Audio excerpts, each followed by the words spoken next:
मंदिर एक ऐसा शब्द जिसके नाम से ही भावना जागृत हो जाती है।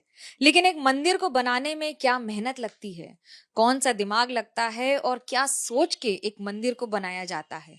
जरा सोचिए, अगर आपको मैं ये बताऊं कि राम मंदिर में वो ऐसी कौन सी बातें हैं जो आप तक अभी तक सुनी नहीं होंगी, देखी नहीं होंगी, जानी नहीं होंगी। क्योंकि हमारे साथ हैं चंद्रकांत बी सोमपुरा जी, जो मंदिर का पूरा डिजाइन बना रहे हैं। राम मंदिर का पूरा स्ट्रक्चर क्या होगा, क्या खासियत होगी, चंद्रकांत जी वो कौन सी बातें हैं जो जानकारी जनता के लिए बहुत जरूरी है राम मंदिर के बारे अब देखें तो राम मंदिर पहले तो देखा जाए तो चौरस मंदिर बनते हैं, मगर हमने सोचा कि ये विश्व में कुछ अलग हो। इसके लिए विष्णु के 8 अवतार हो गए जैसे, तो अष्टकोण को इसको बनाने का कोशिश किया, पर पूरा अष्टकोण गर्भगृह बनाया। उसकी पेरा फेरी जो है वो गोल बनाई, जैसे लिंग आप देखें तो ये अष्टकोण ये है, ये गोल है। जैसे आप देखें तो एक ऊपर से ले तो ये लिंग है और ये जलाधारी है, ऐसा भी कुछ को लगे कि भाई नहीं, कुछ सरधर्म को इसको इसने एडप्ट किया है इसमें। और आगे गुड मंडप है, स्तुति मंडप है, सभा मंडप है, सब कीर्तन मंडप है और यज्ञ मंडप है। सारी चीजें यहाँ बनाई गई है। कितने मंडप हैं और क्यों ये बाकी किसी भी विश्व के मंदिर से अलग है? ज्यादातर लोग नृत्य जैसे होता है कि गर्भगृह, गुड़ मंडप और नृत्य मंडप, 3 मंडप बनाते हैं। अब ये सोचा गया कि विश्व का सबसे बड़ा मंदिर बनना है, तो क्या किया जाए।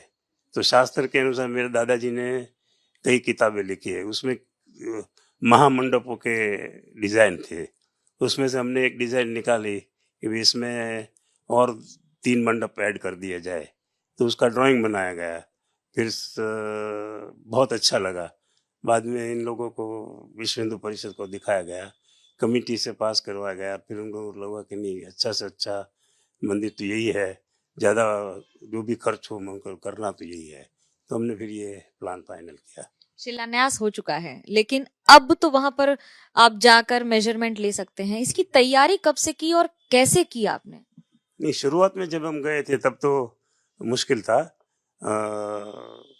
पैरों से नाप करके इसका जगह का नाप लिया था। बाद में तो प्लान बनने के बाद अभी तो पूरा फ्रीडम है, कभी भी जाओ कभी भी आओ, कुछ भी करो। मगर ये है कि जो भी चीज़ बने, हमारा एक एक दादाजी ने जो सोमनाथ बनाया, और तो ये राम मंदिर जैसे मैंने, मतलब मैं तो एक जरिया हूँ, बनाने वाले तो भगवान है, मगर हमने इसमें कंट्रीब्यूशन किया है, ऐसा लोगों को लगे कि अच्छे से अच्छी चीज़ इन्होंने बनाई है। तो कोशिश तो यही कर रहे हैं हम कि भाई अच्छी से अच्छी चीज़ बने। याद कैसे रखते थे, क्योंकि वहां कुछ तो ले जाना अलाउड नहीं होता, तो पैर से मेजरमेंट नाप के कैसे लेते थे और क्या करते थे पूरा प्लानिंग? हाँ, कब की बात है? ये 91 पहले की बात है। तो वैसे तो पैर से नाप के इतना 40 पैर ऐसे चले या 30 पैर ऐसे चले, कुछ थोड़ा बड़ा याद रख के या नोट करके ऐसे रखते थे। फिर वहां जाके बाहर निकल के वो उसका मेजरमेंट लिख लेते थे हम लोग। क्या ऐसी बातें हैं जो इस बार मंदिर में होंगी, जैसे भव्यता कितनी ज्यादा होगी बाकी किसी भी मंदिर से? नहीं, दूसरे कोई भी मंदिर से भव्यता इसकी इसलिए ज्यादा अच्छी होगी। एक तो इसका शिखर 161 फुट ऊंचा है। दूसरा, इतना मंडप वाला मंदिर कोई और बना ही नहीं है मेरे ख्याल से अभी तक। और बना भी होगा तो मेरे ख्याल में नहीं है, झूठ क्यों बोलूं, कोई बना नहीं है अभी तक। और बनने की मेरे ख्याल से उम्मीद भी नहीं है, क्योंकि इतना बड़ा मंदिर कोई बनाता है, क्योंकि ये तो ट्रस्ट है तो कि बनाने की कोशिश कर दी है। इसमें कम से कम 4 से 5 लाख घनफुट पत्थर उसमें यूज हो जाएगा। तो इतना मंदिर बड़ा बनाना कोई आसान बात नहीं है, ये ट्रस्ट ही बना सकता है। कितने इलाके में फैला, क्या है इसकी खासियत, और क्या वहां जब आप अंदर जाएंगे तो कितने आपको कदम और सीढ़ियां पार करनी पड़ेंगी? ये करीब 10 फुट ऊंचा प्लिंथ इसका रहेगा। तो 10 फुट में समझो आप कम से कम 20 सीढ़ियाँ तो वो रहेगी। इसके बाद आप फर्स्ट परिक्रमा में आएंगे। इसके बाद इस दूसरी परिक्रमा है वो 4 फुट ऊंची है, वो 4 फुट ऊंची 8 स्टेप उसके आएंगे। फिर आप मंदिर में एंट्रेंस करेंगे और फिर नृत्य मंडप में आएंगे। नृत्य मंडप से चल के आप गुड मंडप में आएंगे। गुड मंडप से चल के आप ऐसे अंतराल में आएंगे। अंतराल के बाद गर्भगृह में आएंगे। गर्भगृह के बाद उसकी परिक्रमा करेंगे। तो ये तो करीब 260 फुट से ज़्यादा लंबा है। तो स्टेप सब मिला के और कॉरिडोर से चल के आएंगे तो कम से कम मेरे ख्याल से आदमी को 400 फुट तो चलना पड़ेगा। सोमपुरा परिवार कई वर्षों से, सदियों से आप ये कर रहे हैं, तो क्या है वरदान की कहानी, क्या है उसकी सच्चाई, और कितने मंदिर बना चुका है परिवार? नहीं, परिवार तो काफी मंदिर बना चुके हैं। कम से कम 150-200 के ऊपर मंदिर बना चुके हैं। मेरे दादाजी के पहले भी हम लोग कई पीढ़ियों से काम कर रहे हैं। तो कम से कम जो नाम है, भगवान की कृपा से नामी मंदिर हम लोगों ने बनाया। जैसे सोमनाथ है, अंबाजी मंदिर है, महाकाली मंदिर है, बहुचराजी मंदिर है, और पालीताना में फेमस जैन टेम्पल जो है, अक्षरधाम है, लंदन स्वामीनारायण मंदिर है। वो ज़्यादा से ज़्यादा जिसमें नाम हमको भी मिला और बनाने वाले को भी मिला, ऐसा कोशिश की हमने। ज्ञान कहाँ से आता है? क्योंकि जो इतिहास में लिखा है, जो पुराणों में या विद्वानों ने लिखा है, वो तो एक लैंग्वेज में होता है ना, एक भाषा में होता है, उसे समझना बड़ा मुश्किल होता है। हाँ, नहीं वही तो पहले ये था कि कोई भी मेरी विद्या है तो मैं अपने पास ही रखूंगा, किसी को सिखाऊंगा नहीं। तो उसने कॉर्ड वर्ड जैसे होता है उसमें लिखी हुई किताबें थी।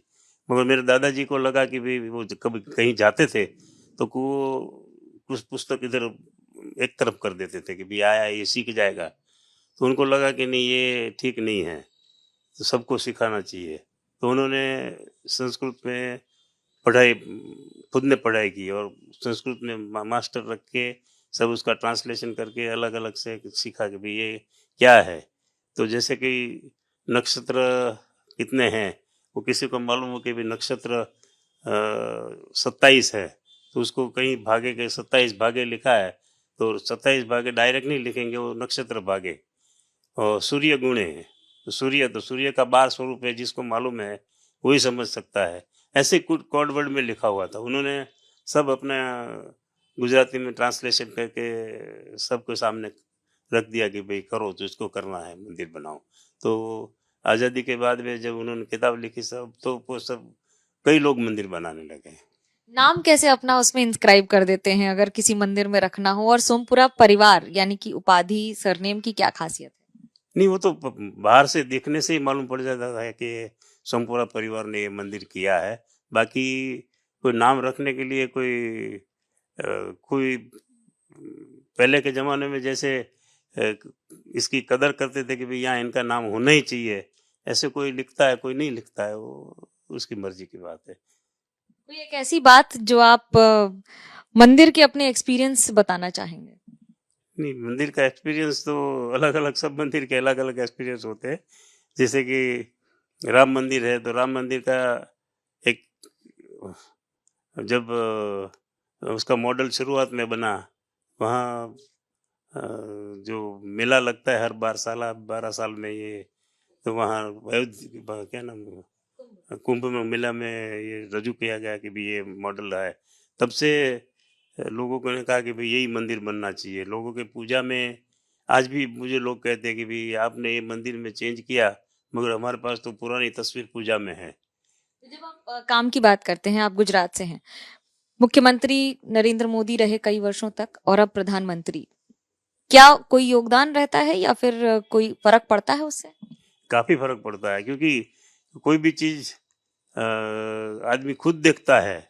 अब आज किसी का मन बोला कि भाई मंदिर बना दो, बना दिया, मगर वो उसके लिए मोदी जी ने मेरे ख्याल से अंबाजी के लिए हम लोगों के साथ कम से कम 52 शक्तिपीठ बनाने के लिए, मंदिर बनाने के लिए कम से कम 8 से 10 मीटिंग की होगी।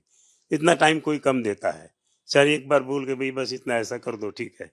मगर मोदी जी ने जो इंटरेस्ट लेके जो करा किया है, काफ़ी मेहनत की है उन्होंने भी, और कहा कि भाई ये ऐसी की ऐसी, उनकी तो यही इच्छा है कि भाई धीरे धीरे अब वो लोग एडप्ट कर रहे हैं कि आरती जैसे वहाँ होती है 52 मतलब शक्तिपीठ में, वही आरती यहाँ हो, वही मतलब वातावरण आपको मिले जब हो तो। और कोशिश भी यही है, और मंदिर हमने ऐसे ही बनाया है, अब लोग आरती वगैरह ऐसे ही करते हैं। आरती तो वैसे ही करते हैं, लेकिन ये भी याद रखेंगे कि आखिरकार मंदिर के पीछे किसकी क्षमता, किसकी बुद्धि और किसकी डिजाइन थी। कैमरा पर्सन सूरज पांडे के साथ मनोज्ञा लोईवाल, अहमदाबाद, गुजरात, एबीपी न्यूज।